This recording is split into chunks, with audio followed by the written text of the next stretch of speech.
How do we be happy? Stick around. We'll talk about it.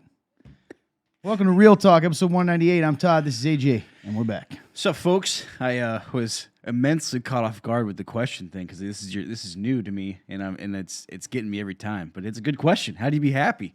Stick around. Well, it's Real Talk. Opportunity to talk about life, God, the Bible, and everything in between. There's a link, www.theremnant.live/real-talk. Should be somewhere in the description of this video or podcast. And by the way, we know who you are, other Real Talk that's continuing to steal our ideas, your own. We know where you're at. Anyway, that's a real story. If you're new, you're like, what are they talking about? You'll see. Maybe. That link, if you click and go down to the bottom of the page, you'll see submit a question, and you can ask a question anonymously about God, life, the Bible, or anything in between. Maybe you are a Christian and you feel uncomfortable asking the question, and maybe you're not a Christian and you don't have any Christians in your life that you can ask these questions. That's what this place is about. Don't promise to always be perfect in our answering, but we do promise to take it seriously. And I think a lot of times we're able to answer them, but we'll tell you if we're not. That's the good news. That's right, man. That's it. That's the show. 198 episodes deep. 2 episodes from 200. We'll see if we make it. Yeah, we'll see. We're so close yet so far. We'll see. But hey, I have a question for you listening to this podcast right now, or watching. Are you ready? You ready for a show today? You ready for us to get real, for real talk? Because that's what we're doing. Because my life is interesting. And one thing I almost forgot about. I almost forgot this part because I already marked it on accident. Are you interested in clubs? You like free merchandise? Well, it's not free. Welcome to Real Talk Fan Club, where if you pay $15 a month, you get bonus content from Real Talk. And if you pay $30 a month, you get the bonus content and free merchandise. I keep saying free. It's not free. Gosh dang it. You get exclusive. That's the word I'm looking for. You get exclusive merchandise, including T-shirts. We've done T-shirts. We've done beanies. So stick around. And if you enjoy it, you can go to www.theremnant.live/give. Go to the Real Talk drop down, and you can do your $15 or $30 donation. There you go. Yep. So, kept saying free instead of exclusive. It says here we're supposed to catch up on our lives. Yes. Anything going on?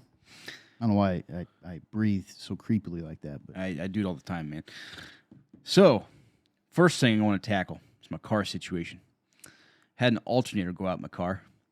It's annoyance, man. Oh, yeah. It's been a blast to try to get it up and working again. I actually have a personal shout out to Mad Max for helping me out a lot, man. Love you, dude. Thank you so much for helping me. One of the big problems of my car that we've realized is that, unlike most cars, this alternator is in such a ridiculous place that you can't get to it from the top or from the bottom of the car. So we're going to have to take it to a shop and have the shop replace it. So that's been one of the latest things in my life is, if you know me, I'm not much of a car guy. I don't really know much about them. I'm just one of the guys that's like, you know what? If this thing can get me from point A to point B, that's all I need, man. Not a big car guy. So for me, whenever cars, break down or they have trouble, it's very frustrating because I'm just not one to want to deal with cars very much. So I don't blame you. Mm-hmm. Second thing, my realization of my inner nerd. Okay. It's an interesting realization. I have been playing Dungeons and Dragons for 5 years now. Seems like a long time, but not sure. But anyway, 2018, regardless. 2019, 4 or 5 years. I love it.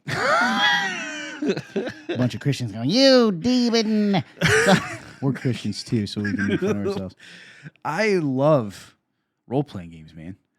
There's Why always did I make that voice. I'm so sorry. There's always this running joke, man, that and it's true. When I first heard that you guys played Dungeons and Dragons back in the day, I scoffed at it. I did, and I will humbly admit that I scoffed at it and made fun of it. But once I actually was in the game and I was experiencing what it is such a blast, man. And I am a nerd at heart. I'm a nerd. I grew up a wrestling fan, and that in itself is nerdy. I never saw it as nerdy, but it's definitely nerdy, and maybe that's why I'm a nerd, because you don't always realize your own nerdiness. That's fair. So I'm a big nerd for wrestling, but also, I've had this realization that I am just a nerd, man. I love the fantasy stuff. I love the role playing stuff, man. It's cool. It's fun, So yeah, that's one of my other things. Is just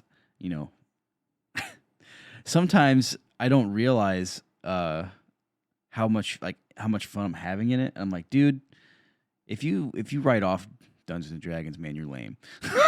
Yeah, well, I think people out there, it's an interesting topic in of itself. There's people out there that feel convicted about it because it has to do. That's fair. Now there's people that have the same issues with like certain movies and stuff. And I think if you have convictions about it, you shouldn't do it, right? That's like anything else.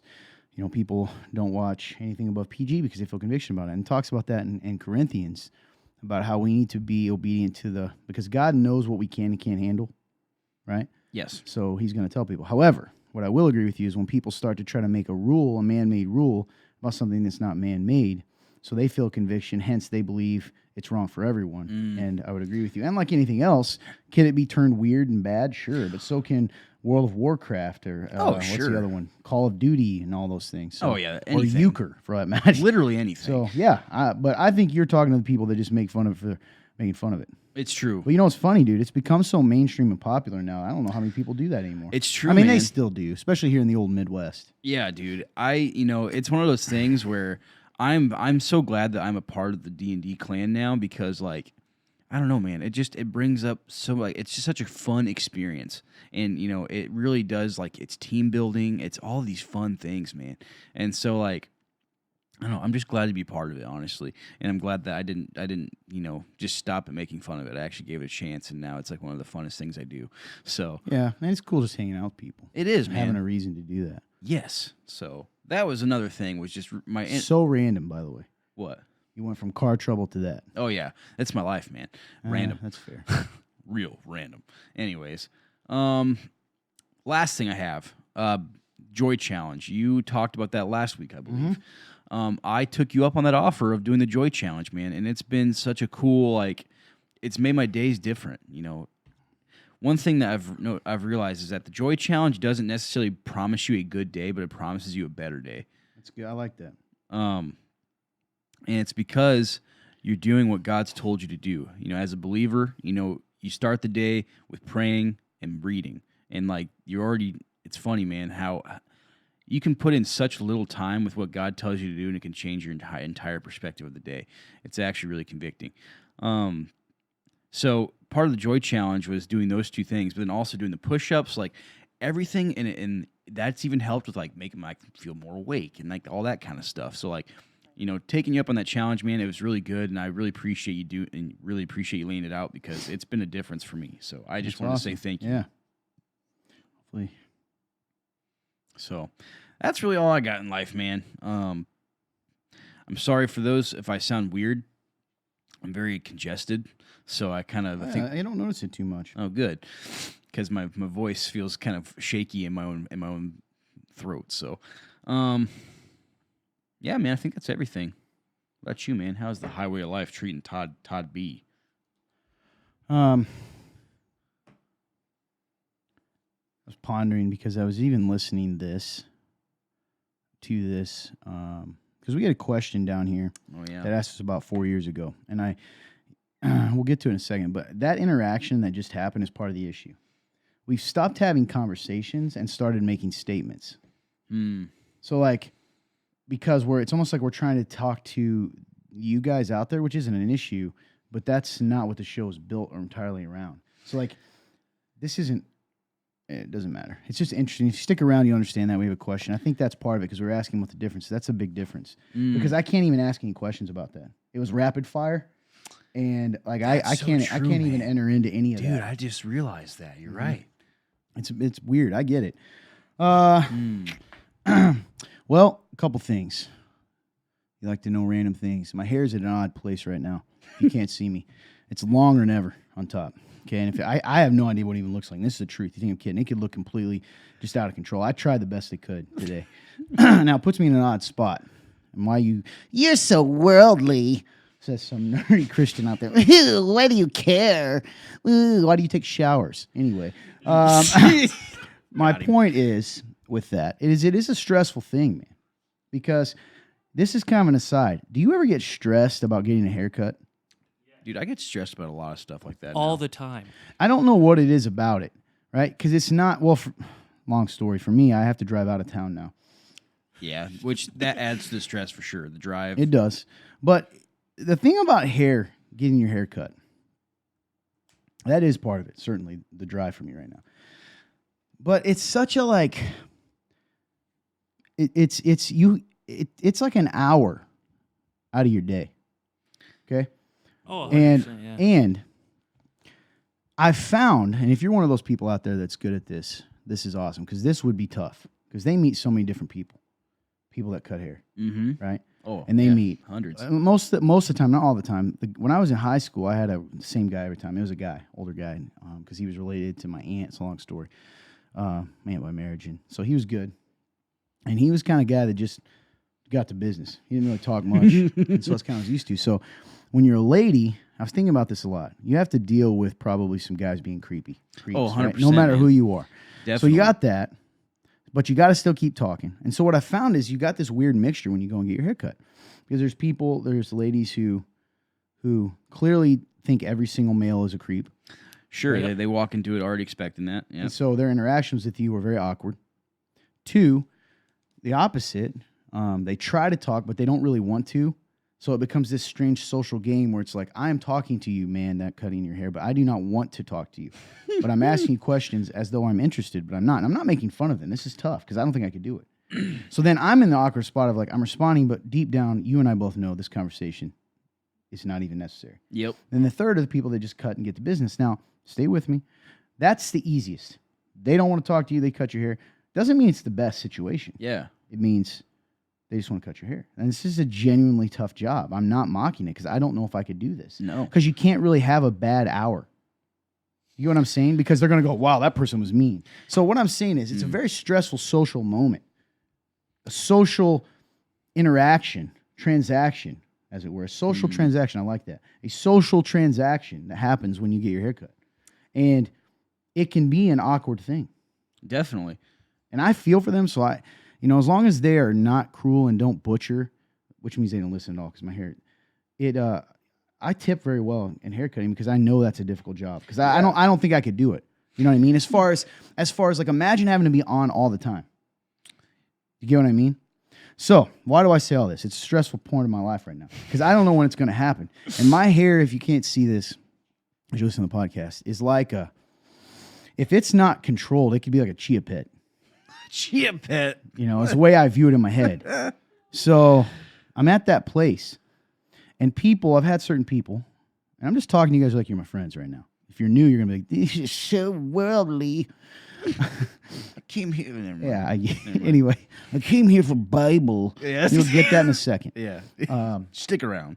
But this is what we talk about sometimes. This is real talk. If you think this is not a conversation I would have with these guys with the camera off, You're lying. this is to not yourselves. a character. And if it was, who would ever pick this character to be? You know what I mean? Like, this is who I am. This is a stressful thing. So here's my point. People are like, and I'm getting mixed messages. A lot of people as of late are saying, maybe you guys all, see, this is human nature. Let's just drop the facade here. We all have moments where we have these thoughts. We just pretend we don't care, right? Especially men, because we're supposed to go, I don't care about it. That's why the guys that get their head shaved, even though that would also be stressful, because like you'd have to do that all the lot of time. upkeep. Yeah, exactly. Back to it. People are saying to me, hey man, your hair's curly. I like it. Keep it long. Now here's where I'm at. I don't think it's curly because what I compare curly to isn't my hair. Clint's is pretty curly. Yeah, yours like wavy. Yeah, but people call it curls. Now, I will admit, the longer it gets, particularly in the front, as you can tell, I've had to do a lot to control this. I don't even know. I genuinely, when I tell you guys, this is not me joking. I have no idea what my hair looks like right now. It doesn't. It looks good. You hesitated, and I'm not even mad because I understand. Because I got to the point today, I said, there's no point. I don't have time to tame this lion. So that's a stressful thing, right? Because what I used to do, if you go to earlier episodes, right?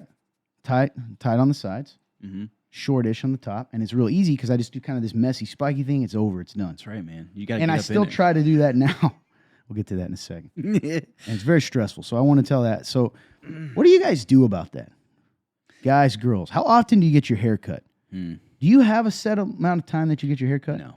You just when it's bad? Me too. Honestly, man, this is one thing that a lot of our conversations going to go back to this question they've asked about 4 years ago. But we'll get to. Yeah, we'll get to. But me, man, I'm actually in a way kind of convicted about this. I don't care about my hair as much as I used to. Now, some people out there are like, that's because you're a real man, but you're viewing that as a negative. And Explain why.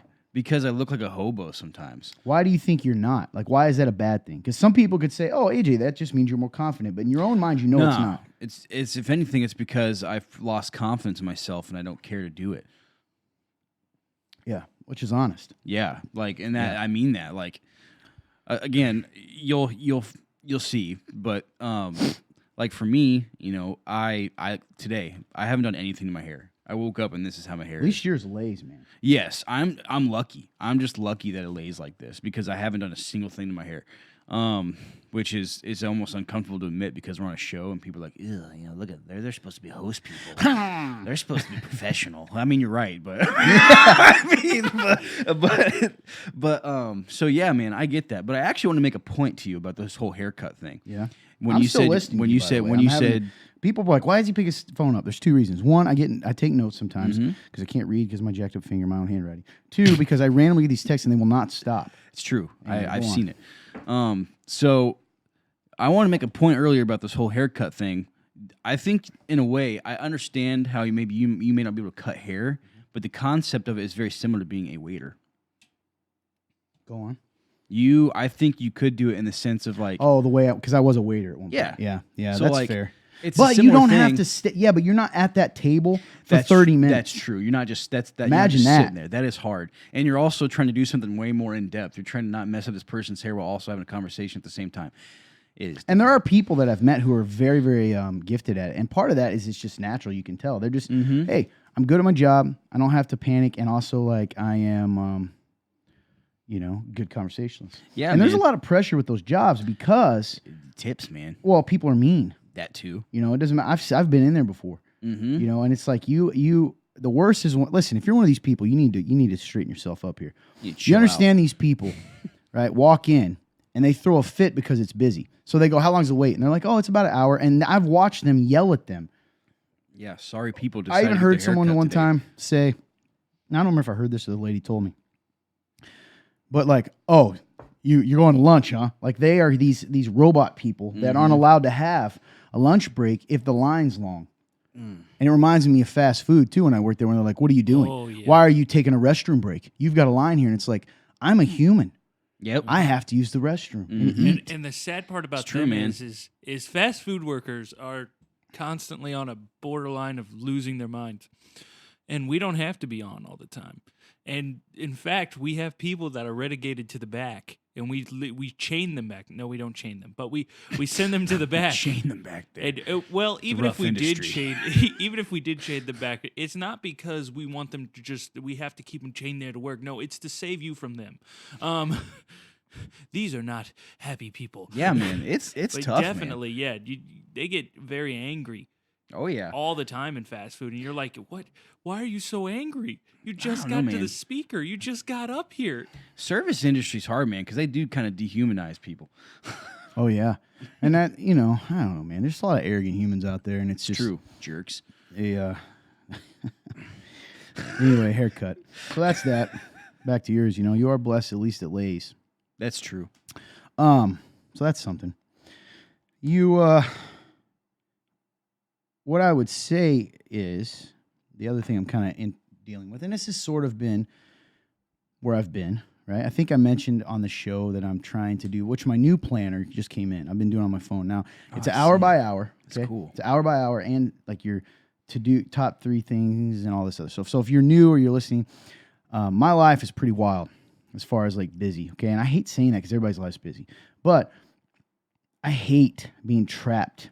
Like, I know you have to schedule things, but like hour-to-hour stuff, that to me has always been like, that's the dumbest thing. That's the Why can't I last just thing you live? wanted to do. But because things have gotten so stressful and there's so much to do, I've had to break down and do hour by hour. Like, dude, I'm having to put hours in of like, hang out with Daisy, make sure I put it in there so that I force myself to do it, right? Otherwise, things get moved because one thing gets moved and another thing gets moved. Anyway, so that's where I'm at, guys. I bought this new planner, which is so, I don't know. There's some part of me, man. there's some part of me that rebels in this, but I don't understand that at all. so yeah, okay.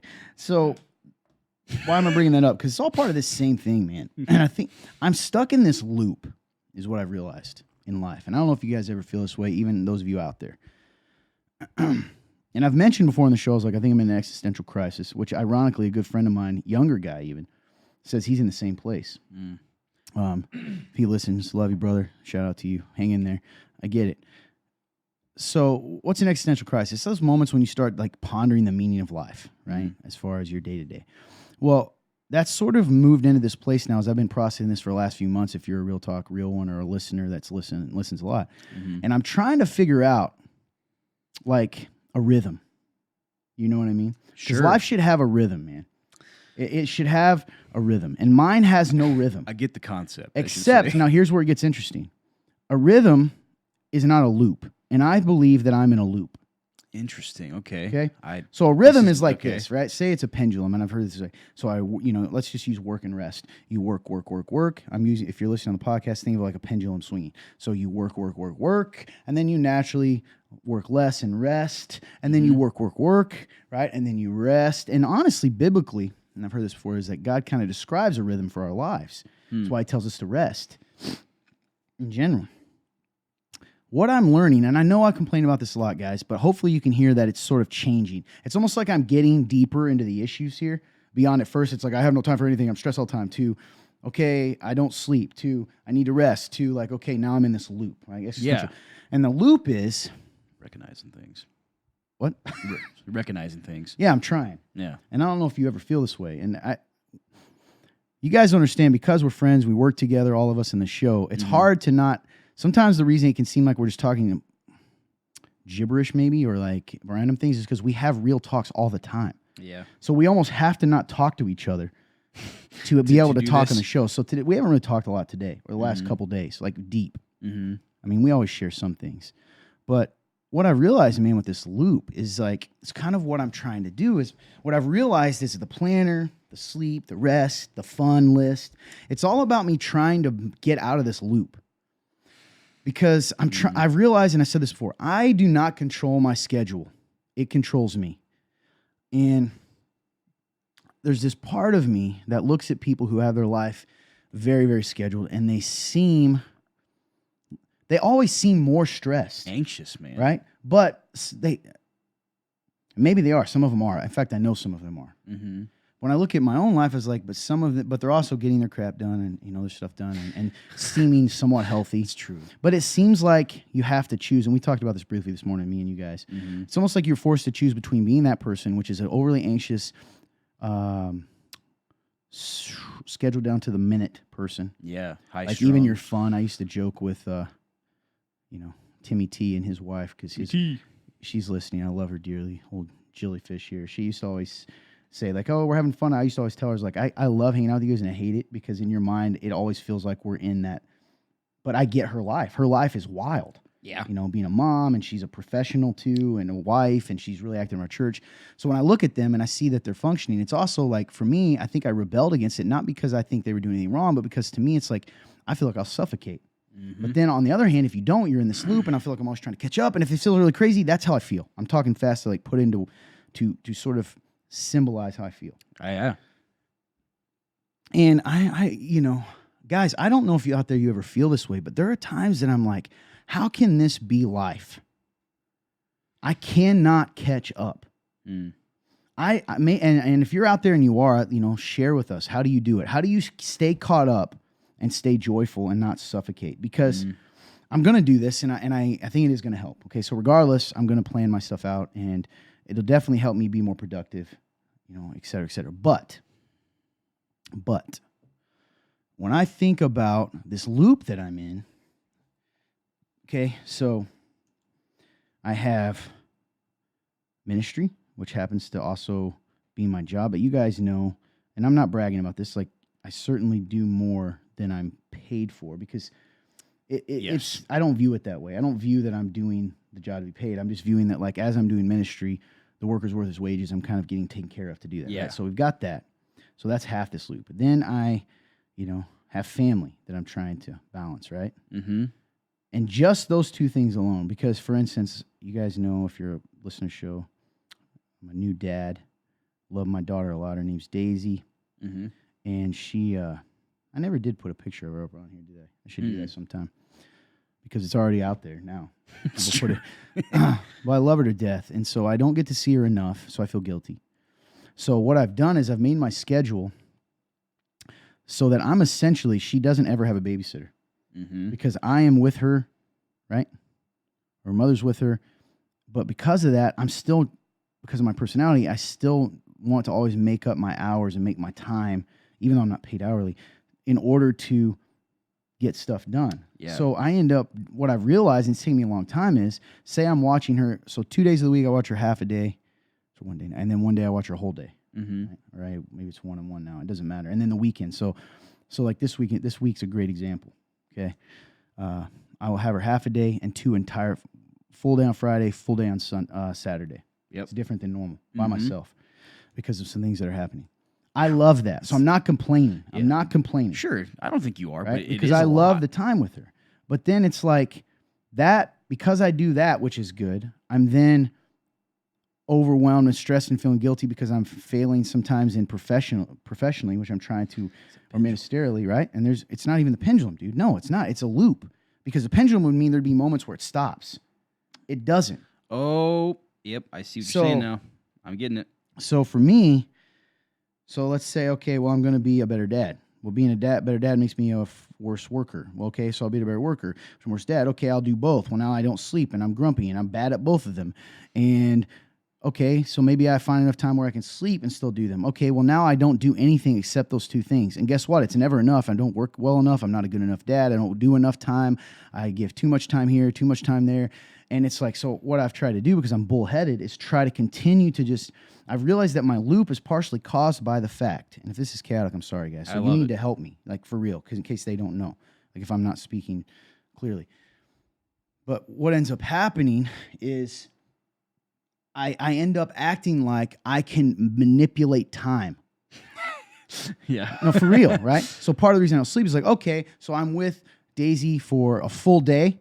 So now I will just go and work a full day.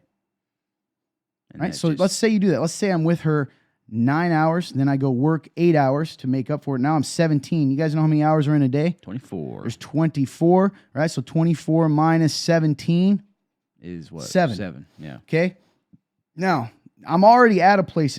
I should go to bed according to health right then. It's true. Sleep 7 hours, get up and do it again. See the loop? Mm-hmm. If I don't do that, This doesn't. which I don't, because I'm a guy that needs to decompress sometimes. Yep. So I'll rebel. We talked about this. There's a Japanese word for it, actually. We need to look that up again. PGB would know He'll find it. Funtern will find it. So it's the Japanese word for like rebelling against sleep because you don't have your own time. Mm-hmm. So say I stay up only 3 hours. 2 hours. Okay, I'm going to just 2 hours just kind of decompress. By the way, before I even get to that, I can't believe I act like that's the only thing I do. Well, now I got to work out. I was literally about to mention. So now I got to work out. On short days, I'm looking at an hour. On long days, like tonight, I'm looking at an hour and a half because I have to do some cardio and working out. Well, why do you work out, Todd? Guys, listen, it's to the point now where I also need to do it for health. But it is one of the areas that helps me decompress a little. So you take an hour, but like tonight, I don't want to go. So it's not a positive. So now let's take an hour and a half off. Yep. That, right? So now we're at 7.5. Now we are take an hour off for 6.5. You take another hour, 5.5. Take an hour off, you're at 6.5. That's correct, because I said 7, right? Take an hour off, you're at 6. Okay, so I'm at 5.5 hours left in a day. 5.5. That's right. All right, got to eat. Now I might have snacked through there, but let's just get rid of that. So now I shower. Yep. 15 minutes. Okay, I got 5 hours, 15 minutes left in my day. Mm-hmm. I can go to bed right then. I know what you're saying, Todd. Just go to bed. That's what normal people do. But then I lay there, and all I do, because I've been going all day, is just look at the ceiling and go, I have to do it again. Yep. Right? So I might stay up another hour or two. Sure. Sometimes longer. So let's say I stay up 2 hours. Now Down- I have down 3 to hours 3. and 15 minutes, right? Mm-hmm. Treading dangerous. Now waters here. yeah, exactly. Now I go to sleep. That's probably realistic for me, by the way. It is. And now I'm up. And now guess what? Where's the joyful guy? Because I feel like This is so airy. I don't need sleep. I can easily just caffeinate through. Mm-hmm. Well, here's the thing. I caffeinated through, so I can't sleep. So now I do what I did last night. Take these 2 sleep pills that I've been given. It's not illegal. I have them. Take them. I take 2 of them, right? Because if I take 1, it doesn't really help me. I take 2. Then I maybe I oversleep an hour or 2. Mm-hmm. I still, by the way, I'm not sleeping the normal amount of time a human should. No. And now, like today, I'm drowsy all day. So guess what I do then? Then I take more caffeine so that I'm awake. It's a loop. And there's the loop. You get what I mean? I feel like a whiner. I know a lot of you guys out there do it, and praise God that you're able to do it. And a lot of you people out there say, Todd, that's life. You just do your stuff and you go to bed and you get up and do it again. And I'm not saying that's not true. You guys know my motto: take care of your business. Yeah. What a weird sound that was. So it's just one of those things, man. It's like, and then before you know it, when you're in that loop, 24 hours becomes very, very short, even shorter than normal. So sometimes I feel like I'm forced to say, all right, Todd, in order to focus on the things most important in life, right, which let's say clearly God, family, ministry, you just got to accept it don't work out. Okay, if I don't work out, statistically, I'm not going to be as healthy, which makes me not as good a dad anyway, right, long term. All aspects. Yeah, so it's just a crazy place to be, man. And I'm not, I've been raised, whether good or bad, I feel like I'm whining. No, so that's why sometimes it seems like I'm sort of rambling or stuttering, guys, because I'm fighting this urge inside of me that says this is weak and complaining. And I'm not trying to say that. But real talk, in case you guys ever feel this way, and maybe you don't give yourself time to think about it, you're not alone in that. And I think sometimes you are going to be in seasons where it's going to feel like that to a degree, which the problem is, and what I've got to understand, I think, is I'm going to have to sacrifice something. You get what I mean? Yeah. Or I've got to stop living my life. This is me processing with you guys. I got to stop living my life trying to please everyone. So say that I'm not able to, say I decided like, well, Todd, just get a babysitter. And I could. And I was raised with a babysitter at the time. Both my parents worked. I get that. But there's some part of me, man, that just doesn't want to do that. Yeah. But at the same time, I'm having such a hard time because here's the thing. Even when I go to work, you think I don't hear, hey, are you going to have dinner? When are you going to be after dinner? Well, I can't stop to have dinner because I got to put my 8 hours in on those days. Yep. You get what I mean? Gosh, man. Or then I got to work on Saturday, or then I got to work. It's so hard, man. And I feel like, I think sometimes I get really mad because, let's say,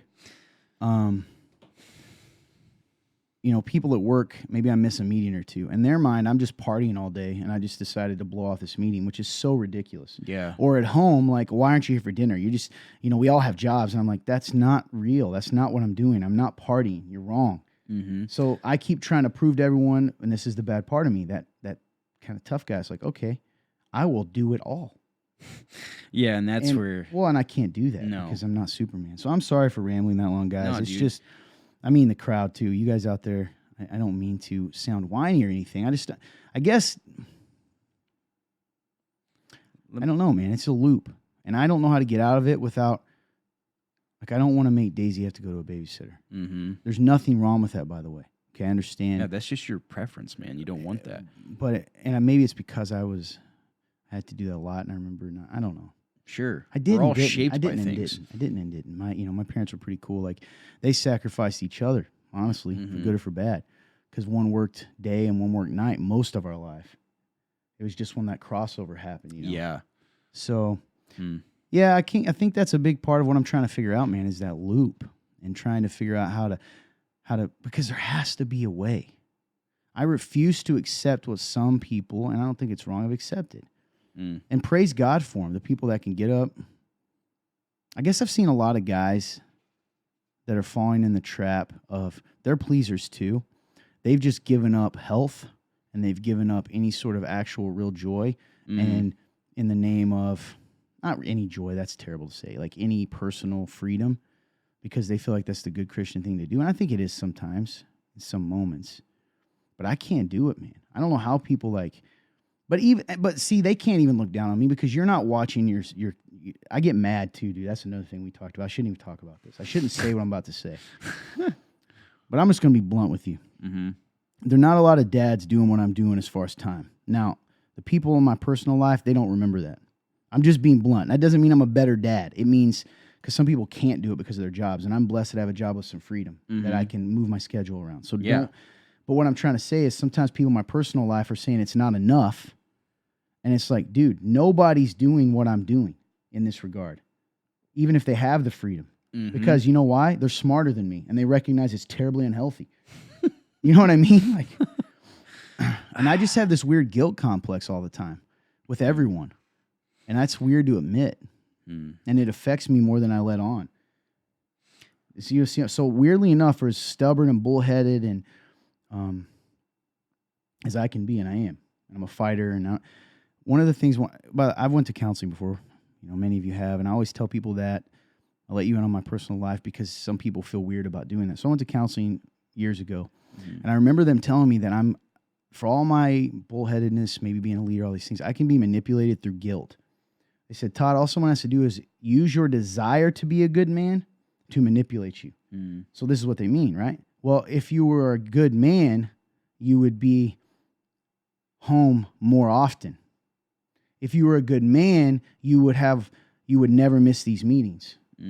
So then my mind goes, okay, I've got to take it up a notch. Well, there's no more notches to take it up. And then I feel guilty because that's not everyone else's fault. Because what ends up happening is I can become tired. I'm out of control. I'm bitter. Sometimes I let my spiritual development and my relationship with God be the thing that gets pushed aside. And then you're definitely in trouble. Yep. Man.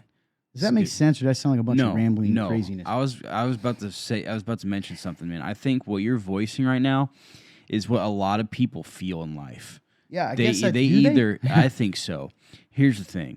They either I think there's only two roads here. They either face that feeling that you're describing or they don't, straight up. So, like you said, for people to accept that loop sort of thing is not wrong. It's not wrong. But I think that does beg the question of, like, what are you missing? So, like, what are you missing by accepting that? And I think that's one thing that I appreciate about you is you're always asking that question to yourself and to other men and people in general. Is like, yeah, you can accept whatever you have going on right now, this loop that you're talking about, but is there more to this? And a lot of people, and I think that's where it comes back to the question, like, there's only two ways you can go here. Either you accept that loop we're talking about, and then you just live with it, which, again, is not wrong, or you do question it, and, there could be more to life for you. And so, one thing I did want to ask, though, was when you're talking about this loop, right, and you're talking about all this, and like you said, like, I don't want to think I'm complaining or anything, because I don't think you are. Being in this loop, is there joy in this loop, or is it all depressing? Like, is there hope in this loop, or does this loop it must be broken? You know what I'm saying? Can I find joy in the loop? Yeah, I'm having a hard time, man. And I guess maybe that's what I'm understanding is I have to sacrifice. Like, I'm gonna have to accept that some days that's life. Do the loop. Go to bed at that 7 o'clock, that 7-hour thing I just mentioned. Yeah. And accept that. You don't get to have time to read today. You don't get to, meaning like for fun, right? Yeah. Because I like to read you don't get it. Accept it. And I think that's where I'm at, man. It is that life. Is that life? And I definitely think there are times it is. It just life means. I guess for me, what I'm really pushing back on is, am I being forced into a box? Is there another way to do it all? And I think for me, some of it is the people pleasing in me has to stop. And if I have to, this is hard to admit. What I'm realizing is, as much as I don't care what people think, and I don't to a degree, I really don't, right? That's how I can say some of the things I say if I think it's true. Oh, definitely. But there is a part of me that cares what people think in the sense of, I want to be a good man. And I want to follow God. And I don't want to let people down. I don't want to hurt people. And, maybe I'm trying to be the savior sometimes. I don't know. I just feel like, I guess to do that, to settle into the loop in which, at the end of the day, and men do this, that 7 hour comes and I just go to bed, means killing a part of myself. that I don't want to let go of. Mm. Does that make sense? Yeah. And maybe that's wrong. Maybe I'm supposed to. Mm. And I can hear people out there going, yeah, let go of childish things. The Bible says that. And I'm like, well, you're taking that out of context, first of all. Sure. But you know. I don't know if you have to let go of that thing, because I think part of it, what I think, And one of maybe the being things real is- quick, maybe being organized is going to make this loop natural. Like even maybe being hyper organized is going to help me. You know what I mean? Mhm. But go ahead. I don't think. First of all, I think you should try and find the thing that you're afraid to lose. I don't know. Do you know what it is? Honestly, Todd, About why? What do you mean? the thing that you feel like when you're by doing this, by going in this loop, that you'll be letting go of. What is that thing? Do you know what it is? Oh, that I'd be letting go of? Freedom. Mm-hmm. Myself. The part of me that loves to think and read and talk deep and have relationships that are that are deeper than Hey, how's it going? yeah. And I'm not. And that sounds arrogant. I don't mean it to. Do you know what I mean? Yeah.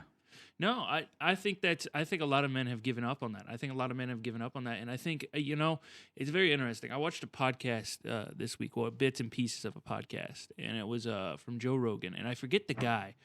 That all I know is this guy, when he was first starting out and all the stuff, is he went to go find a dinosaur in the Congo, and Such a random thing. Yeah. and he used to be a comedian, and he's a really cool guy. And every time in his life where things would get too heavy, too crazy, where he'd be feeling like you, guess where he went? He went back to Africa. Because the first place he went at the beginning is he went to the Congo. And he went back to this Africa, and he went back out into the wilds, and he would go with these tribes, and these are full tribes, barely any interaction. That he's hunting with them, he's running around with them, and he's not necessarily doing well Sure. by any means, because these men have been hunting their whole lives, so they're running for like 7 days straight, and he's like, "Can we please stop? Oh Can yeah. we please stop?" It's that one, but he said, it's real. The biggest thing he said is he's like, it's real interesting. It takes me about a day or two. You don't realize all the mental addictions you have, or all these little things that you have. And after about a day or two, I feel free. Of doing that. He's just like, I'm just there. And eventually I throw down my cell phone. I let go of all this stuff that's going on. And I'm just there with this tribe, and I'm just free. And I'm just doing what a man should do. And I'm just running around with them. I'm learning from the village elder. I'm learning from the village doctor.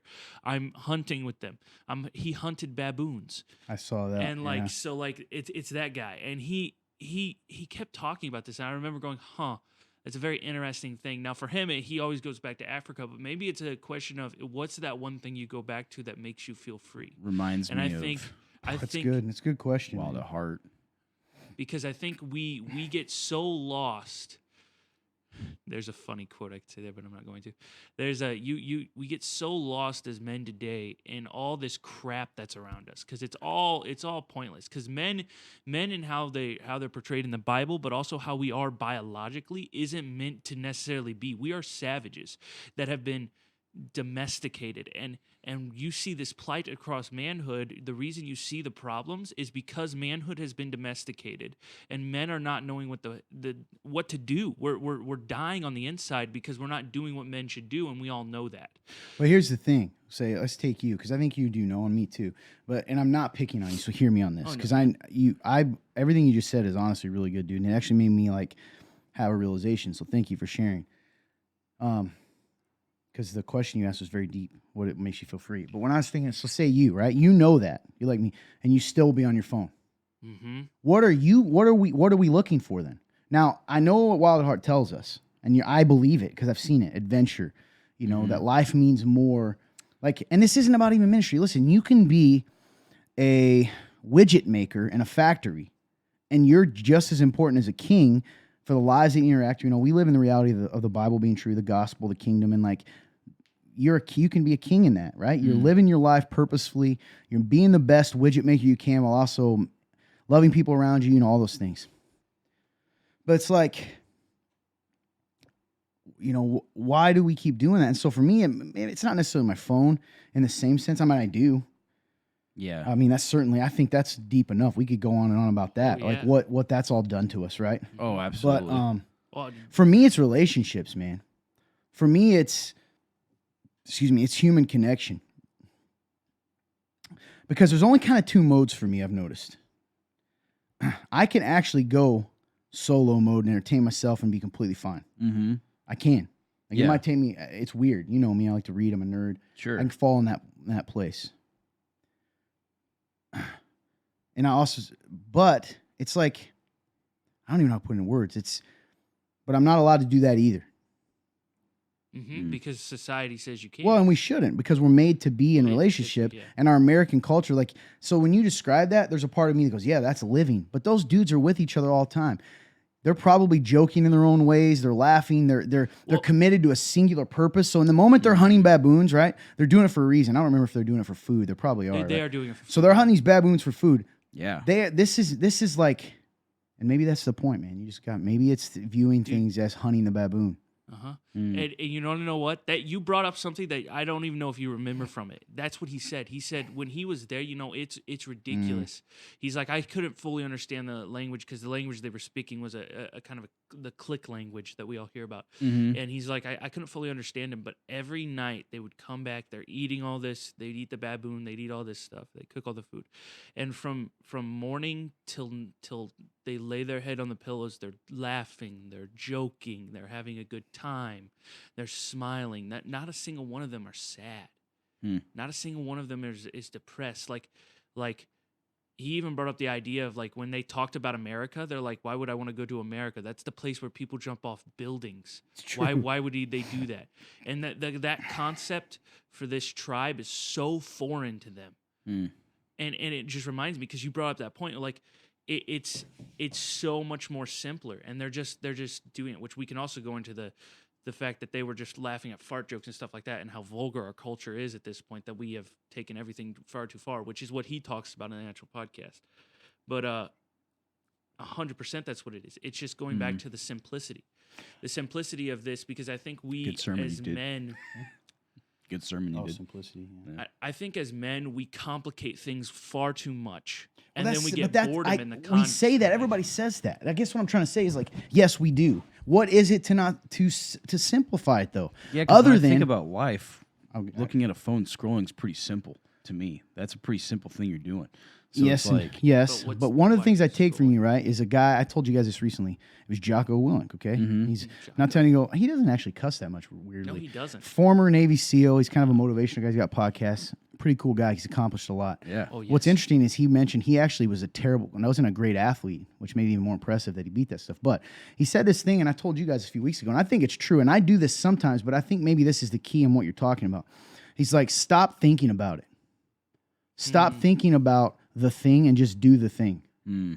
So like if I get up and I know, like right now, and I know I have to go tonight and lift and run, and I'm sitting here telling myself, okay, you could be doing this, you're going to be taking your time away from Daisy, but you also have work to do, and how are you going to fit this in, and it's going to be miserable, and then by the time you're done, it's late, and you're going to have to go to bed, and all these things, right? Yeah. By that point, I've sucked any joy that actually comes from it out of it. Plus, I've also made it difficult for me to even do it.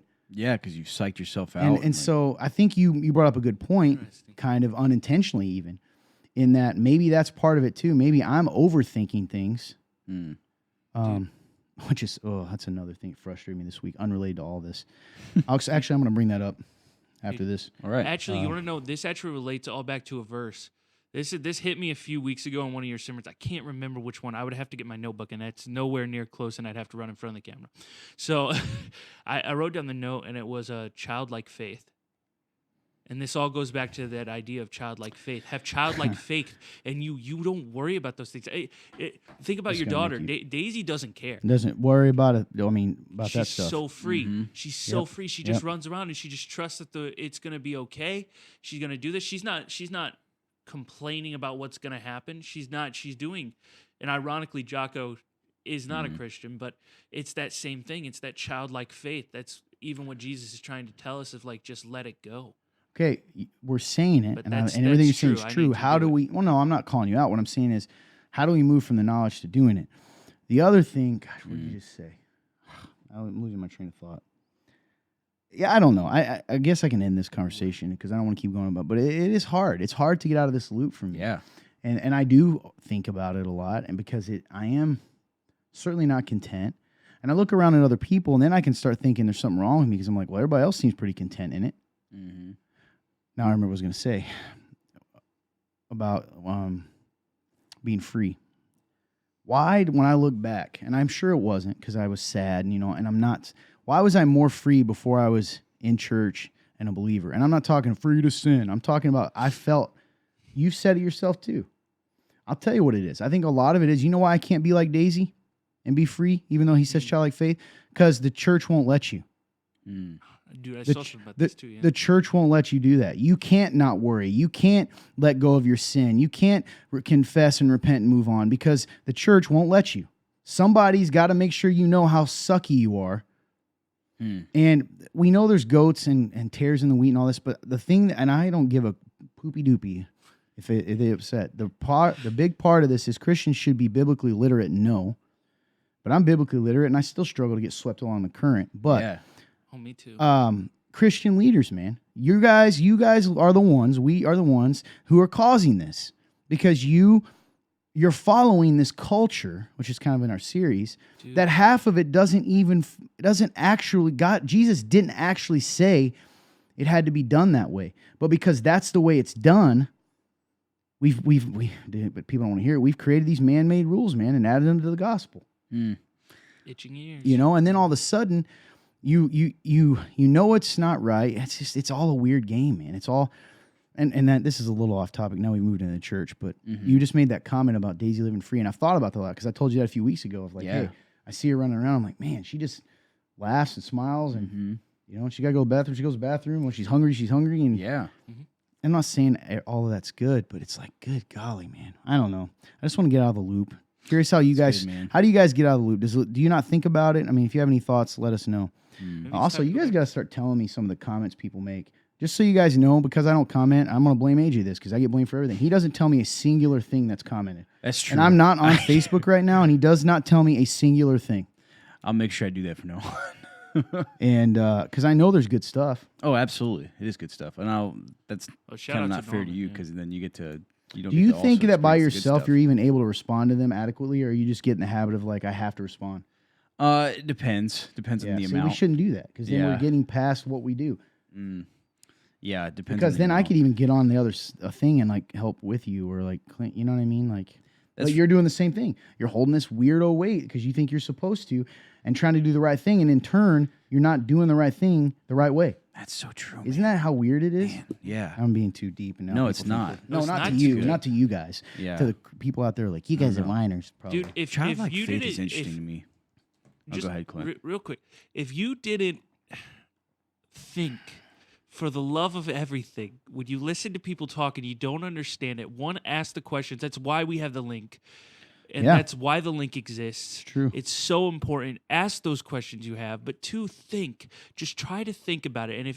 And that's why questions are so important, because if you can't get there thinking about it and slowing yourself down and getting out of this crap that's going on in the world, just everything that's around you, and if you can't slow down enough to do that, then ask the question that hopefully we can answer it to make some of this deeper thoughts make sense, because that's how you grow. And I think a lot in my life, and I'm speaking to myself mostly, I've let myself, and it's something Todd told me about. It's called an open mindset and a closed mindset. I think a lot of people have gone into a closed mindset, and I went from an open mindset to a closed mindset. A closed mindset means that you don't let new ideas in. An open mindset means you're like a sponge, essentially. You contemplate everything. And I think a lot of us need to take a second to just slow down. Slow down if you didn't understand any of that and you're like, oh, that was too deep, that was too much. Slow down for a second. Listen back to it. That was really good stuff. Yeah, I don't know. And hopefully, thank you, Clint. I think that's good stuff. It's good advice. I don't know. Maybe I'm just rebelling. I don't know. So that's where I'm at. I'm going to make one more comment. Yes. This is venting. So earlier this week we had a member meeting. This complete shifting gears. Shifting gears. Do I know that some people in our church listen to this and might get irritated? I'm not talking about you necessarily. Sure, I don't care. That's what the show is about. I mean, I care, but a lot of you aren't that listen to the show. So I'm gonna explain this. So we had a member meeting. We have this monthly. You're supposed to. Yeah. And in it, I made this comment of, this is the story. I made this comment at the end of like, we had to hire some new staff because we just can't do it anymore. And I was trying to explain to people, because people get weird about money in churches. They just do. And I said, "Hey guys, I could have I could have taken this money myself, but I believe enough in these guys and in what we need that I'm giving that up." So Yeah. later, I ended up the next day clarifying and posting in this like member board we have kind of online. Yeah. That, hey guys, just want to clarify. I wasn't saying that I have the power to take the money all myself. There's a board that controls what I get paid, which is true. I Yeah. have nothing to do with my payment. And everybody was really encouraging. Well, someone wrote in this in there, and I love you, but I think the wording's funny. I understand you're overthinking, Todd. Didn't think anything of it, but we love you. And I'm like, you know what? It kind of irritated me for a minute because let me explain something to all of you. Let me tell you something about leadership. I'm not overthinking. I've done this long enough to know that even if out of 10, if 8 people don't take it wrong, 2 will. Yeah. And what I've learned to do, and this is part of leadership too, sometimes you just got to eat it, is you got to look like you don't know what you're doing, even though you do. Because I promise you, somebody in that room thought that's what I was saying. Guarantee it. And they're not the ones that are going to post and say, "Oh, I was one of those people. Thanks for They'll just clarifying." keep They'll it. never clarify. Yeah. No, they may change their thought once I say it, but they'll never admit they had that thought. Got you. And it just kind of bothered me, hit my pride, I guess, because it's just such a leadership people. I always tell you guys it sounds bad. If you assume a miscommunication is taken, assume someone's going to take your words wrong. And by the way, sometimes you just say it anyway. But sometimes if you can stop a fire before it starts, do it. Yeah. But that was just a random thing that happened that kind of irked me, even though I know the heart of the person didn't mean it that way. But it's like, oh, there's that Todd overthinking. I'm like, part of me can be like, oh, no, you guys aren't thinking. Because trust me, in my experience, this stuff happens. Yeah. But our church is really, really cool. And I do believe that less of them would think that than others. That's fair. But it doesn't mean it's not Isn't there. it funny how our pride is, though? It just kind of hit. Because I eat it a lot. People think that a lot. Like, oh, Todd, haha. Like, you guys know, I'll say something and people are like, you're just being paranoid, and then it ends up happening. Oh, yeah, definitely. Because, and then there's people that have been doing it longer than me. And I'm like, man, I wish I would have listened to those people back when they were telling me stuff. You know what I mean? Yeah, dude. So, anyway, enough rambling. No, it's good stuff. I do have that word for the. I have it in English, and then I'm gonna try it in Japanese. Oh, yeah, okay. It's not gonna go well, but it's Ioi. Ioi in Japanese, and it's called. The translation is revenge bedtime procrastination. Yep. Revenge bedtime procrastination. Nice. That's it, man. That's amazing. Yeah, man. That's It makes sense to have to go through that that struggle of rebelling though, because the way you broke it down, man, it's so true. The day just goes, man, and it's gotta have some freedom somewhere. So you just sacrifice as much as you can. Usually ends up being sleep. So, but one thing that came to my mind when you were talking about throughout this conversation was you guys bringing up childlike faith and all that stuff. One thing for me that I personally struggle with is the idea of childlike faith a lot of the time, because when I think about trying to live so free like that, to me it goes the wrong way. For me it goes so? For me, childlike faith a lot of the time, and again, not saying this is good, but a lot of time childlike faith for me is when it says don't worry, it means don't worry about anything, and I'm like, well, that's not good, because then I'm gonna be in a hole with everything, because then I'm literally not thinking. I'm not thinking about people. I'm not thinking, and it's well, that's not good. So I know for me, and that's just my mind. My mind can be extremist sometimes. So that is one of my struggles when it comes to childlike faith. Is I tend to it almost makes me fall into a place of okay, that means don't care about anything. That means don't. And it's nope, that's not what that means. But I know that's something I have to personally fight. Well, I don't think that's what, the biggest thing with a kid, and he said it, they don't worry, babies, right? At least like Daisy does this all the time. She will literally be playing on the couch and hurl herself backwards because it's fun. And she just knows. Now it's sad because over time you're going to learn that for instance, I'm not God. I can't always be there and you're going to be hurt. But she believes oh, I'll be fine. Something's going to happen. And there's a faith in that, a faith in me, right? For instance. Yep. We got to have that kind of faith in God sometimes of hey, they're going to come through, or she doesn't think to herself, or at least show outwardly, what's going to happen tomorrow. what Jesus talks That's about. Too. good, man. Anyway, moving on. Good stuff. Thanks, guys. Yeah, Thank absolutely. you, Clint. That was good stuff. All right, man. We got a couple questions. All right. Number one, they give us a link here and said, "Can you guys give this a watch and tell me what you think? I love this song. The music video seemed like a lot. The song is Oxygen by, I believe his name is Zonti. That sounds right. Ironically, I don't know if I sent it to you guys a few months ago. I heard this song, and it was pretty powerful. So, interesting. Yeah. So, there's a music video to it. Yeah, cool song. The video is a little odd. It's very like abstract. It's very like it's hard to put a word to it, but like, you guys will have to give it a watch.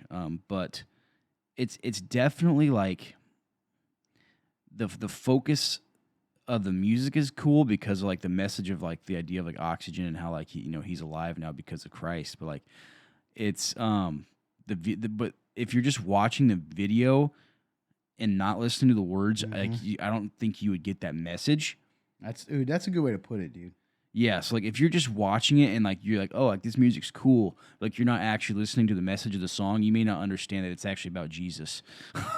So like my only justification that, because I know we watched it and I was like, the only justification I could even think of as to why they filmed the video the way they did is they kind of made it a little more edgy to almost draw people in that usually wouldn't want to. Yeah. But real quick before you do, so describe it to people listening to the podcast. The song's called Oxygen, and the chorus is, what is that chorus? Oxygen, I can't live without you. Mm-hmm. Yeah. And it's comparing like God is our oxygen. You can't live without him, right? Mm-hmm. And you've been calling to me, been calling my name, Oh, gosh. AJ, it's fine. Okay. I'm just explaining to them. So the whole song is about God being our oxygen. It's a beautiful song. Absolutely. In its words, you would actually view it almost like it's in a cathedral and people are like, he's singing it with a choir, right? Mm-hmm.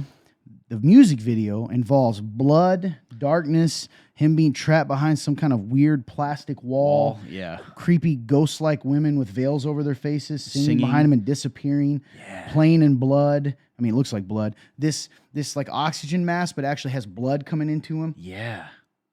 So, yeah, if you don't know anything it's strange, man. about Christianity, that's a weird video.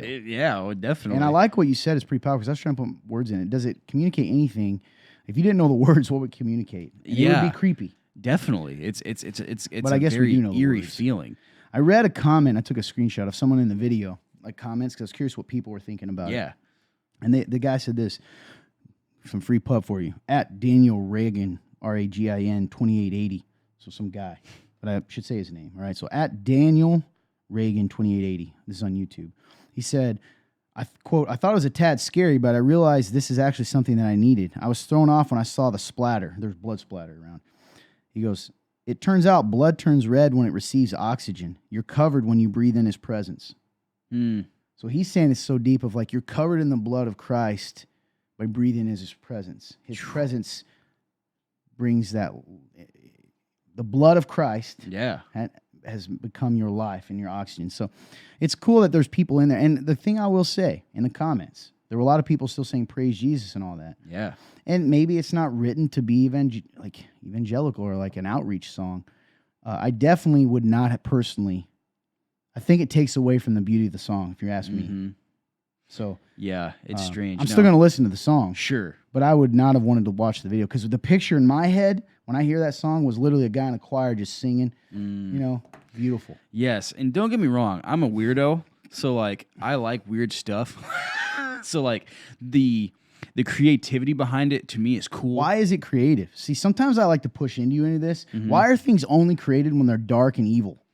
Because that's how you come off sometimes. Like, things are only creative when they're evil and dark. Like, not evil, but like kind of dark and bloody and like just weird metal sounds. That is just metal sounds. That is just my personal. But what makes that creative to you? I think you know what I'm saying? Like, how is that? I'm not saying you're wrong. Yeah. Okay, so anybody that's listening, I'm genuinely asking because this is such a you thing, right? Why are you so drawn to that? Like, there's certain songs you only like the song. I'm just going to call this out a little bit, right? Yeah. And I'm not mad. It's just interesting because I know your heart, and I don't think it's wrong. I'm genuinely want to know you. You brought up Skillet yesterday. Yeah. And we tried to tell you I tried to tell you this, you're like, hey, they're using the Skillet song for like, what is it, Elimination Chamber or something, WWE. And I was like, oh man, I wonder if it's one of their new ones. And you're like, yeah, they were okay. I listened to a couple of them. I'm like, dude, they're awesome. Then all of a sudden you find out that this secular rock star was on one of the songs, and all of a sudden you're like, this song's awesome, man. But you didn't think that till you knew he was singing on it. That's what it seems like. Yeah. So I'm not angry. People are like, Ty, why are you angry? He's my friend. I've always wondered this about you. And if you go watch the show from the beginning, this is kind of a running thing with us. Oh, yeah. Yeah. So this is kind of an aside. We'll come back to it. Why do you only think like, what is creative about that? So I think that... two questions. What's creative about that? Like, Okay. genuinely, specifically. Follow-up question, why are those types of things only creative? If I put a video and it's like white and he's a stained glass and lights coming down, it's half in the darkness, you don't say that's creative in my mind. Mm-hmm. But if there's blood and creepy stuff, it's creative. I think that is more of a personal... It's more of a personal taste in like just the eerie. That's just how I am. And That's what I'm asking you. Though. Yeah. Okay, so that's true, and I respect that. I like some eerie stuff, but like, yes. why was that creative to you? I think it's hard to explain, man. It's like it's just this, because the word creative is very different. If you said it's really, really cool, I'm like, okay, your taste. And I'm not saying you're wrong, even that it's Yeah. not creative, because clearly there were other people who said the same thing. It's a deep video. yes. It is clearly he was creative in some of the things I think for me, You kind of like the macabre, using that word. There. yes. I think for me, man, it's this idea of using this imagery that usually wouldn't mean hope in this case, right? So Okay. so for this video, he's using these eerie images to promote a message of hope when you wouldn't, and that can reach different people.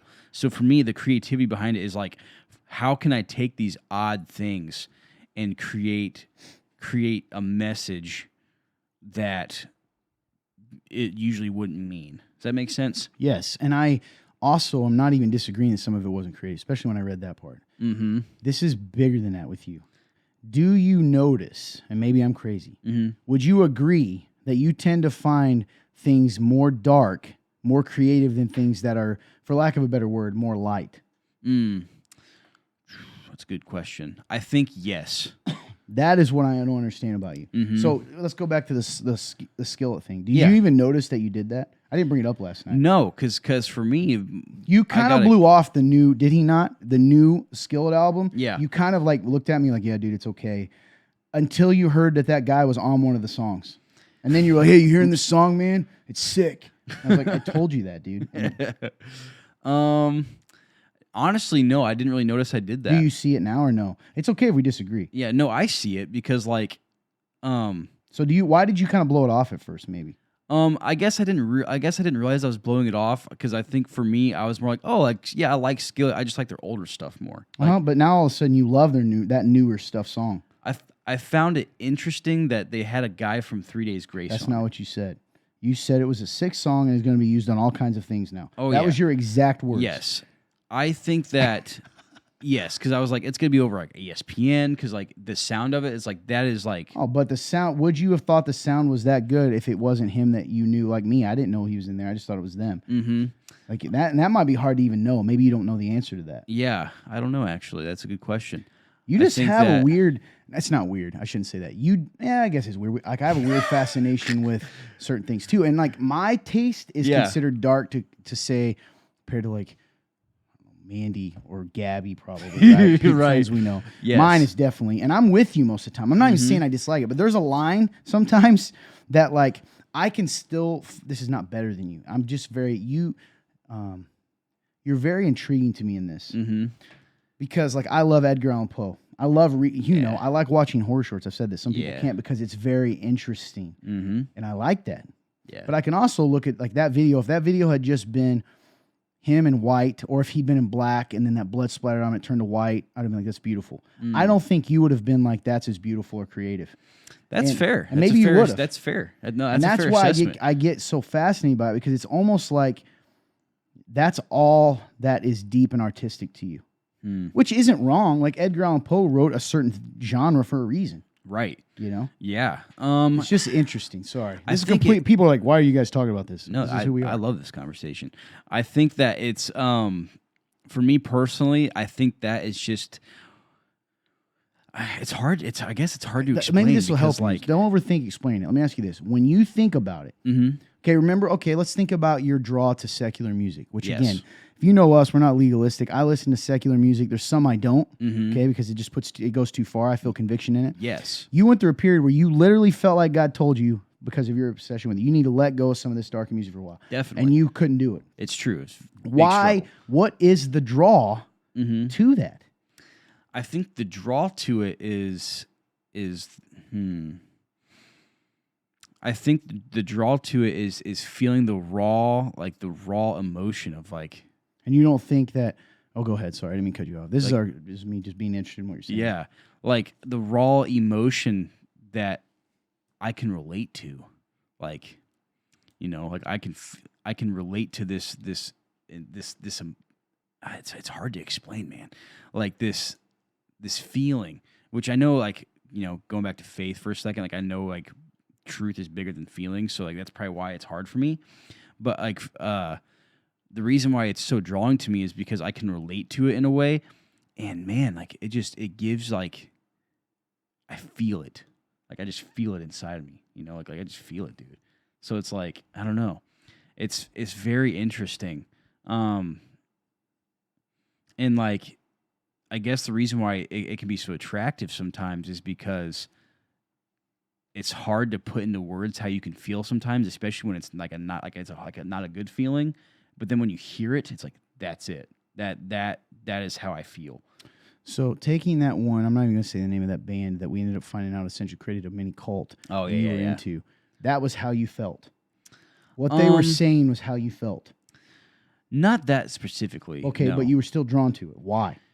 That good question. I think for me that was just sound. Their sound, Which was dark by your own admission. it was like it was like eerie. Yeah. Dude, I think you ought to, like, I don't even think it's wrong. But are you not, like, as you're listening to this, okay, so I'll try to say, why do I like a lot of, like, let's say horror shows. I've already figured it out for me. Yeah. Because most other type of genre of movies and stuff are so predictable. You've been there with me, and everybody makes fun of me. Oh, I'm yeah, one of those absolutely. guys that can figure out the plot in about 5 minutes. It's so true. And a lot of times, and it's some horror you can too. Yeah. But sometimes they can get me, and I'm like, oh, I didn't see it going that way, right? And that's why I like it. I like the mystery of it. You, on the other hand, are like, it just seems different. I think you're helping me with what you just said, because maybe that's why I think that's why I like that stuff, because it is unpredictable in a way. And when I say horror, not slasher, that's just boring to me. Yeah, yeah. Just like, okay, where's Agreed. this going? Yeah. I think so. Like, take like even that band, right? Their sound was unique, dude. Like, There's tons of bands that have unique sound, though, that you're not drawn to. so like, I guess for me, it was like what drew me to them was that unique sound that I felt like to me, like it was not, I haven't heard that before. Like, Okay. This could go on forever because I don't even, I'm not judging you. If Yeah. some of you those out there, some of those I can't even speak. Some of you are like, why is he being mean to him? We're friends. No, and this is to me, he's they not don't even mean to realize. me. I forgot the cameras here again. This was literally me just talking to you because I genuinely am interested in how you like your thoughts on it. Oh, and yeah. then I get excited because I'm like, that's not what I mean. So I'm sorry if I seem rude. What I'm No. saying is, but people out there will think Sure, it. So I'm I saying it get for it. them, not you, because I know you don't think that. I still feel like there's a place we're not going. I feel like you're editing yourself. So like, if I were to say to you, let me flip the question. yeah. So the positive stuff that might like, tell me your first thought when you hear it. It is what? Okay, so you say positive? Yeah, let's say like, and when I say positive, I know you don't hate positive music. Yeah. But I'm using that as a terminology for the stuff that's opposite of the eerie. Got you. Okay. Okay. It is what? The problem with it is what? First word you said? Yeah. Bland. There you go. Okay. Mhm. It's bland. What makes Yes. it bland? It's overdone. What is it, like a lot of people do it? Like it's done the same way. Okay. Mm-hmm. Yeah, it's okay. I can get behind that, the idea of that. But I still think, and we don't have enough time today. There's a lot to this. Yeah. Okay. Now, again, I always feel like I need to tell people out there that don't know us, my taste is considered eclectic and dark. Mhm. So you and I agree. It's probably why we like a lot of the same things. I guess this is what's interesting to me. Let me put it in these words. You and I can travel down a lot of the same roads as far as what we like. Mm-hmm. And it's dark, quote, I'll use the word dark. It's not dark because that Yeah. can make, but it's, I don't know. Dark, I guess, is just for people to understand. It can seem dark. Yeah. And I'm with you. Mhm. Edgar Allan Poe, I'm with you. Yeah. But then there's a trail you go off on that I don't find. It's not even that I think it's bad or I'm not Yeah. intrigued by it. I'm intrigued by that one band, the idea of it. Remember, I'm the one that researched all the crap behind it because I was very confused about what they did. But Yeah. I didn't want to it doesn't make me say, okay, well, Skillet's not interesting because of that. And it Yeah. seems like you almost have a disdain or a dislike for the other. You almost have to force yourself to like it. I think so. Like, It's pretty interesting. yes. So I guess for me, I think that it's not that I have disdain for, say, a Skillet, because I actually like Skillet, for example. I just like their older stuff. I like the way it sounds better. That's just how I am. And like, their sound was cooler to me from like 2006. But like, compare them to like, I don't know, Deftones. You know, Deftones to me has a more unique sound than them, and so that draws me in more. Whereas I hated Deftones because they're depressing. And so you're right. Like, Actually, so I like hated so like Deftones, for but I me, didn't you know, like I know like Even before I was Blue. sorry, but like one thing that we discussed on the show before. It's been a long time since we had, but like, and this is not okay. But there is a draw for me towards the more sad content of stuff. And that is where you and I are nothing alike. Yes. Like you love to soak in sadness. Mm-hmm. And I think that I hate that because Yes. I'm already sad at times. Like I probably lean towards that. So why in the world do I want to soak in it? Now, as far as why that is, that's a great We question. could talk about. Stay tuned for part 2. Maybe we'll talk about it on live. yeah. So we want to get these questions. My apologies. It's my fault. I It's kept good stuff. asking I you a love bunch. this conversation. Anyway, that's what we think about the video. Mhm. You're up, dude. Okay, man, that was number. Let's go with.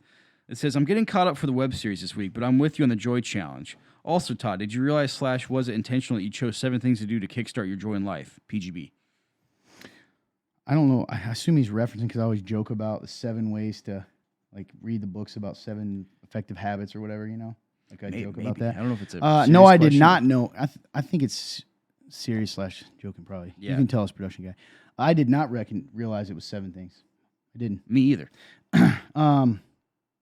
Okay, number 2. What's up? Oh, have you guys heard the rumor that the guy who made The Chosen is a Mormon? What are your thoughts? I haven't done much research, but have been seeing this around the internet.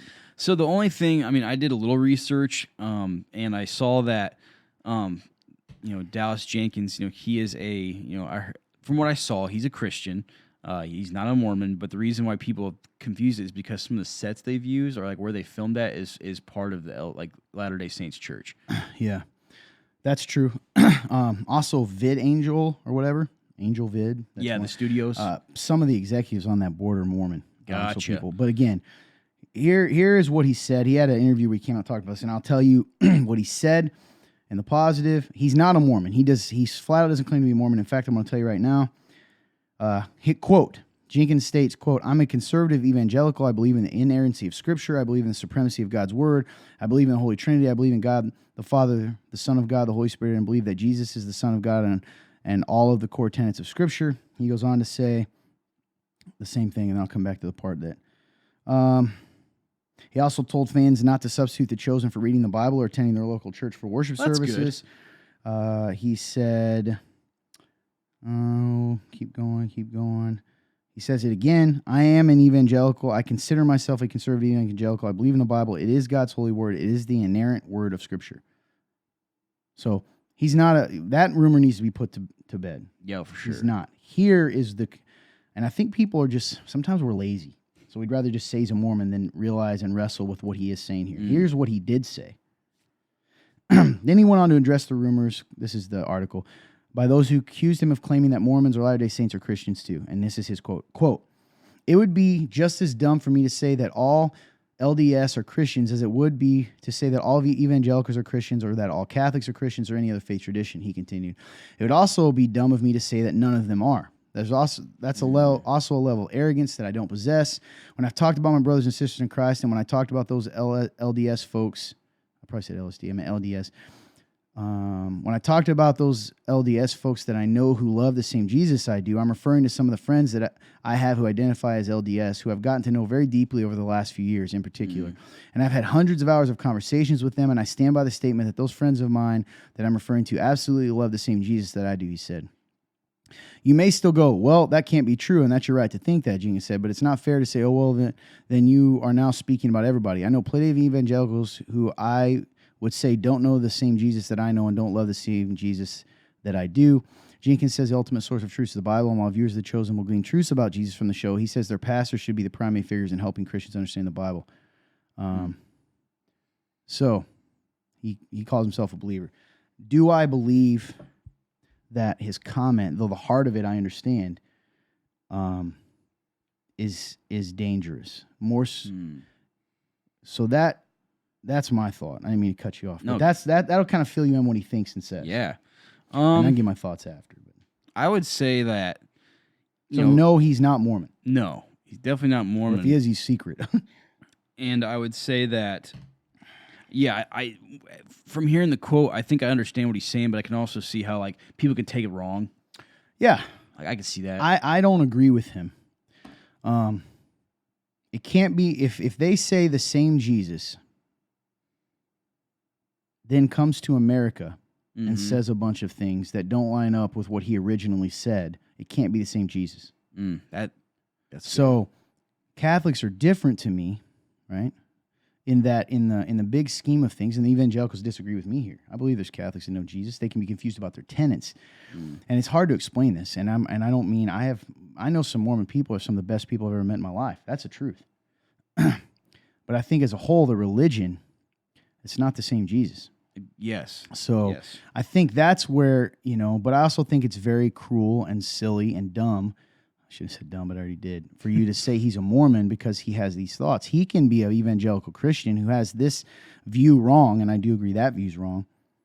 But I get the heart of what he's saying. Yeah. Well, everyone that's evangelical is saved. No, they're not.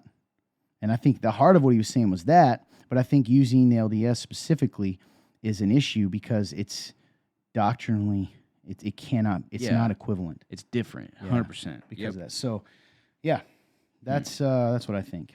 It's good. And there's his own words. You do with that what you will. Yeah. You're up. All right, next question. It says, how do you fight against all the negative thoughts in your mind? I don't fight against them well.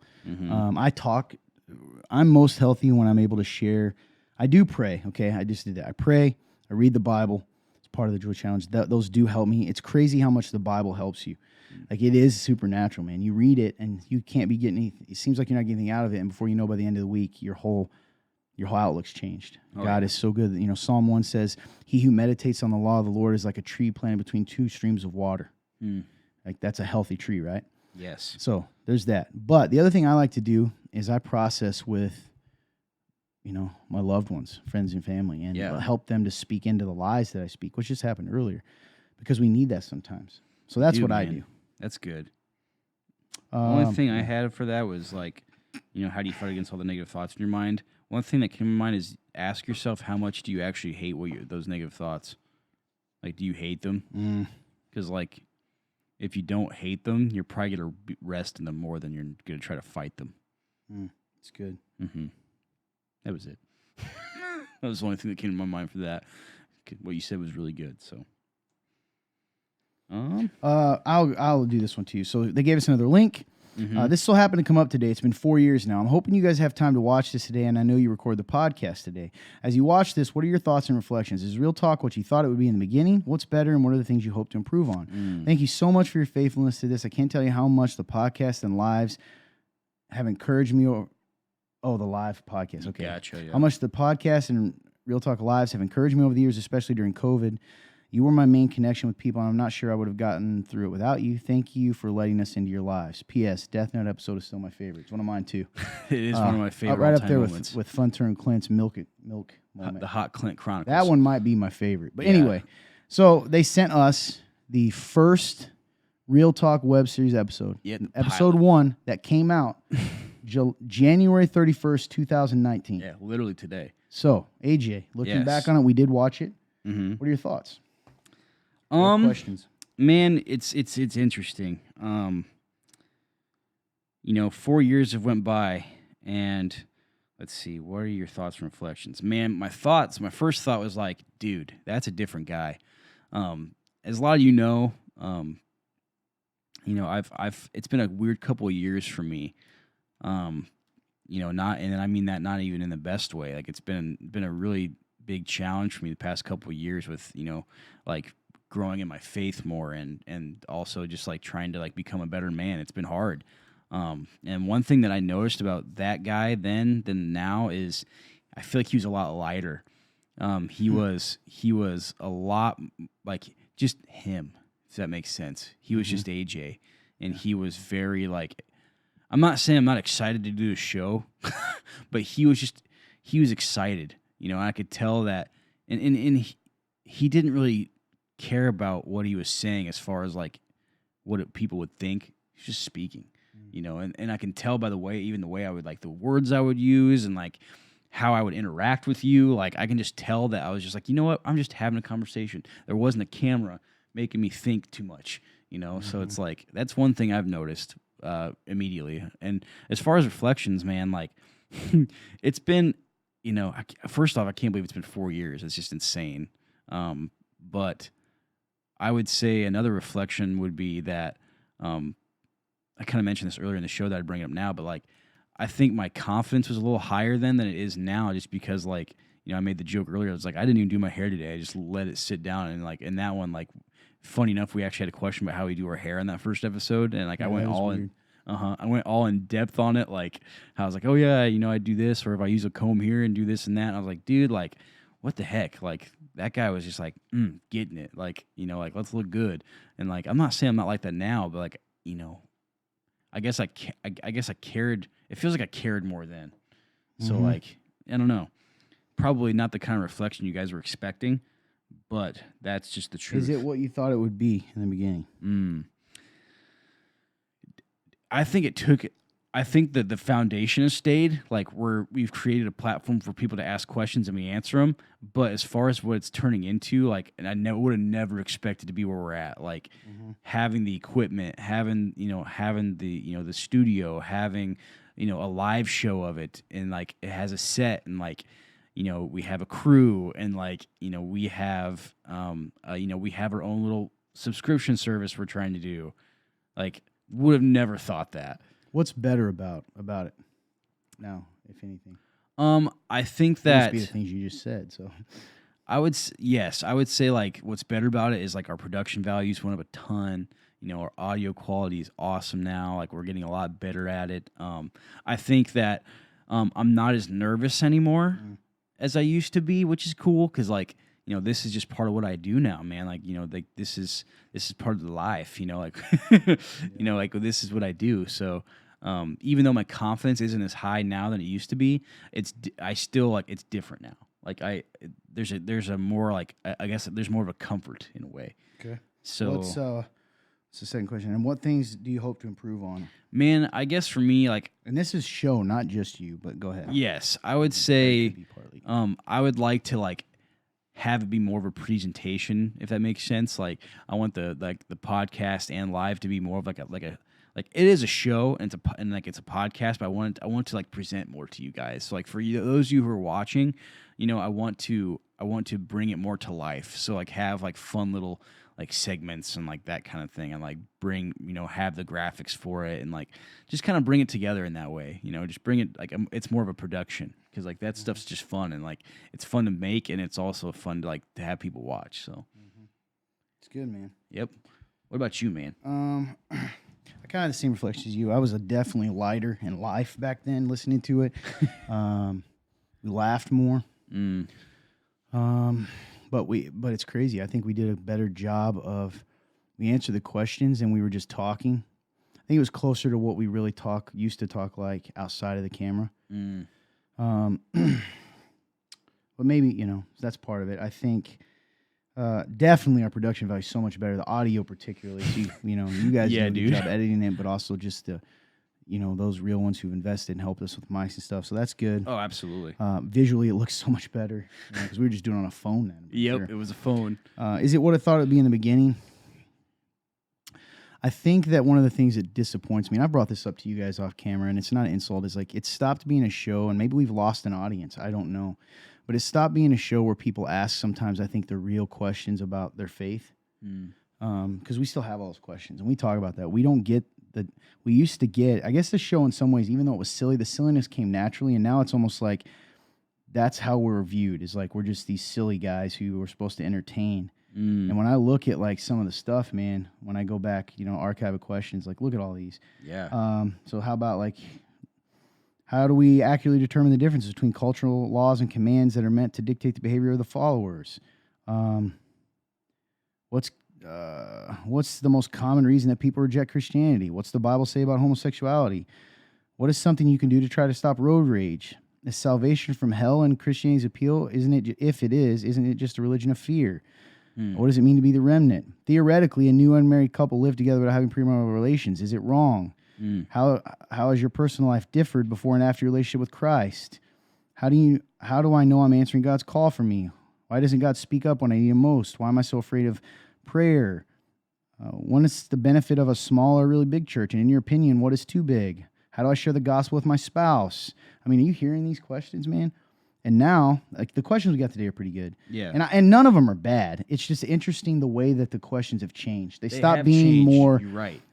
I guess they stop being more kind of serious and become more like, and I'm not saying that's our audience. Maybe we just came across that way. And again, I love all the questions. Yeah. And part of it is the live shows mixed with the web series questions that come in together. But so that's something. So I thought it would probably be more of that, continue beyond that. So it could be because we've kind of stalled in our audience, or maybe we just don't do a good job of showing that that's the kind of stuff we're at. Yeah, it's fair. Because there's a weird thing with podcasting. You have to be entertaining enough for people to want to listen, but we also want it to be valuable and beneficial to people. Yeah, so it's man. hard to do both sometimes. Yeah, it reminds me of like the analogy you use of like the icing in the cake.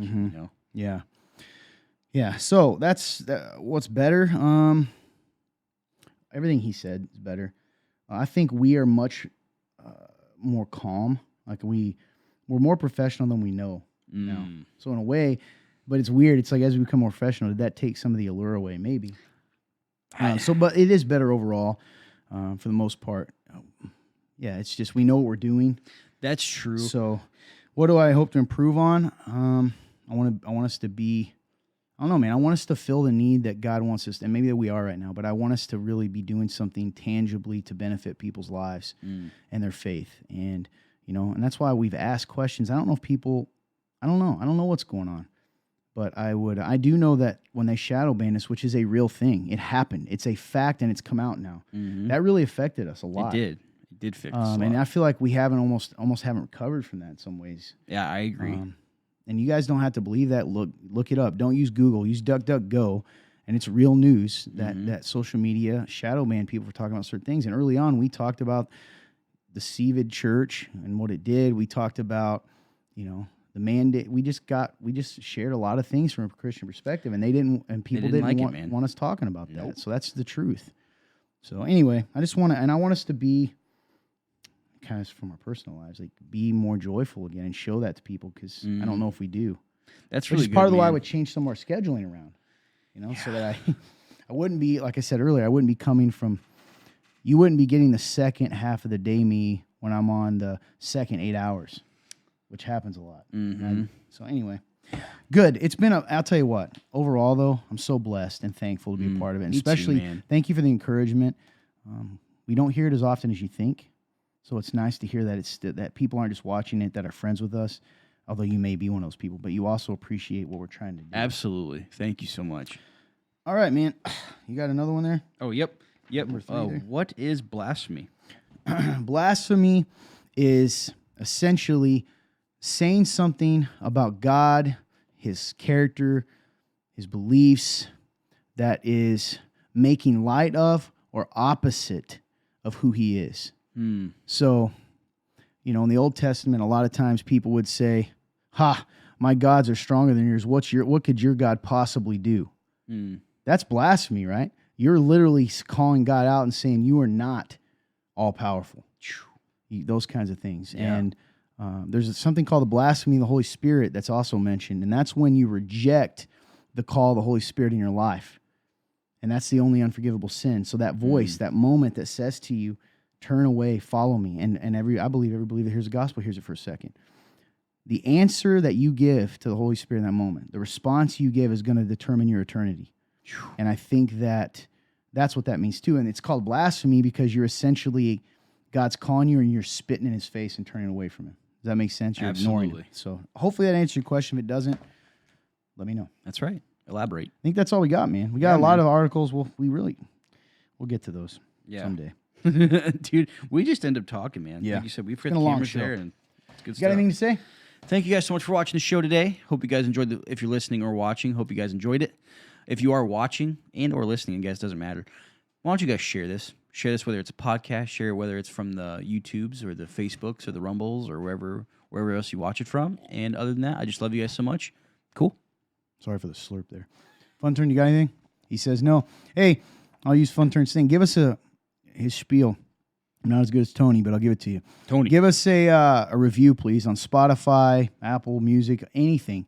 YouTube, please like and subscribe. Facebook, like the page, subscribe, share. If this blessed you at all. The problem is, and I do this and I feel convicted, there are times I very rarely share things that impact my life, and I should start doing that more. And for me, it's kind of this weird thing where sometimes I don't want people to know my heart. I don't want them to know the stuff that impacts me. It's a self-protection thing, but that's selfish of me when I do that. And we need to share those things because somebody in your life, because if you're friends with them, they're your type of people, they're going to be impacted too. Yes. So if you have not ever, and you listen on Spotify, have never taken the time to go up and give us a 5-star review, please do that. Yes, please do that. The imitators come up before we do, partially because there says something Christian, which is before W. Yeah. We should just put like creative web series. So but help us out. Please like, share all those beautiful things. And I want to leave you with this. I said earlier, do you want to be happy? I don't have the answer for you. I don't know how to make you because it is circumstantial. And I used to say what I'm about to say next. The Bible promises joy, which is above circumstance. And I do believe that. But it doesn't mean we can't ever be happy. Here's what I will tell you. God loves you, and God doesn't want you to be miserable, truthfully. And if you're a Christian right now and you're listening to this and you actually stop and think about it, you're unhappy more often than you're happy.